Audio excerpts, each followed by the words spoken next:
नमस्कार किसान मित्रों, धरती माता की जय। सचान साहब को सादर प्रणाम। मैं संदीप कुमार, गांव दाईमा, ज़िला हिसार, हरियाणा से।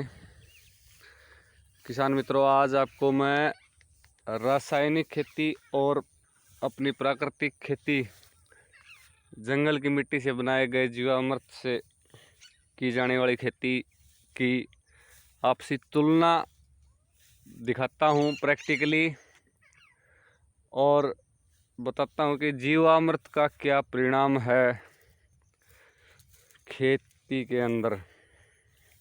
मैं लगभग 3 साल से सचान साहब द्वारा बताया गया जीवामृत इस्तेमाल करता हूं अपने खेत में और उसका रिजल्ट दिखाता हूं।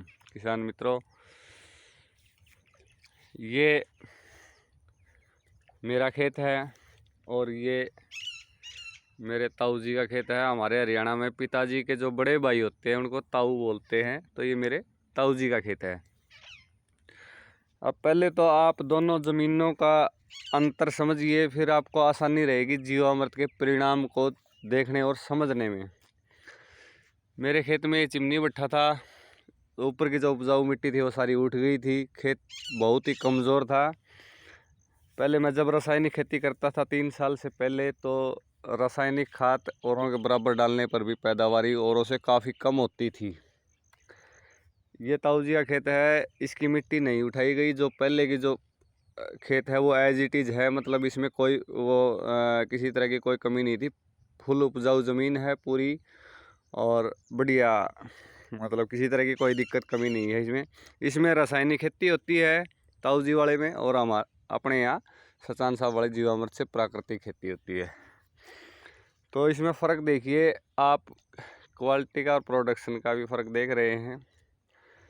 एक फ़र्क और देखिए जो अभी मैंने महसूस किया और आपको बताना ज़रूरी समझा कि ताऊ जी के जो ये धान हैं, ये भी अपनी यही वैरायटी है और अपनी भी 11-21 वैरायटी, ये भी 11-21 वैरायटी है। ताऊ जी वाले खेत में कम से कम 1 हफ्ते पहले धान लगे थे, ठीक है, और अपने खेत में 1 हफ्ते बाद धान लगे थे, जबकि अपनी फसल पक के तैयार है आज निकालने के लिए, और ये अभी कम से कम 1 हफ्ता और लेंगे, ठीक है। तो कम से कम ये मान के चलिए कि 10 से 15 दिन का फ़र्क हो जाता है। हमारी लेट बिजाई होने के बाद भी पहले फसल पक के तैयार है और फसल में कोई कमी नहीं है किसी तरह की भी। बढ़िया शानदार क्वालिटी है, बढ़िया प्रोडक्शन है। इसके अलावा और एक बात जो समझिए कि दोनों किसानों की आर्थिक स्थिति और मैं बताता हूँ, क्योंकि इसके कारण आपको जीवामृत का परिणाम समझने में और ज़्यादा आसानी रहेगी।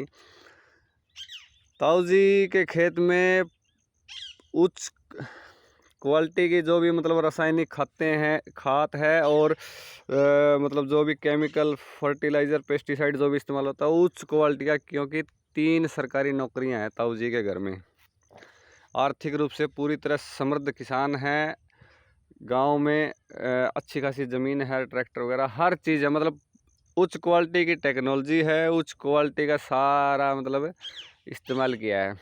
हमने कुछ इस्तेमाल नहीं किया है, खाली जीवामृत के अलावा और हरी खाद की इसके अंदर जुताई की थी, और जो भी घास फूस या जो फसल अवशेष है उनको मैं 3 साल से ज़मीन के अंदर मिलाता रहता हूँ।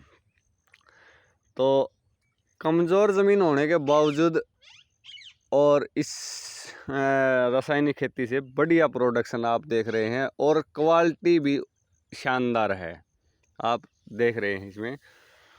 तो ये सब जीवामृत का कमाल है, इसमें मेरा कोई योगदान नहीं है, ये खाली जीवामृत का और जो जैविक कार्बन जो हमने ज़मीन के अंदर मिलाए उसी का परिणाम है। 3 साल से मैं इसका अनुभव कर रहा हूँ और आपको बताना मैं अपना फ़र्ज़ समझता हूँ करते हुए, क्योंकि जब तक हम सचान साहब के द्वारा बताई गई बातों को और इनके द्वारा दिए गए ज्ञान को आगे दूसरे किसानों तक नहीं पहुंचाएंगे, तब तक हमारी ये लड़ाई अधूरी है। तो धन्यवाद आप सभी का। ये बातें कुछ थी जो मैं आपसे साझा करना चाहता था। धन्यवाद।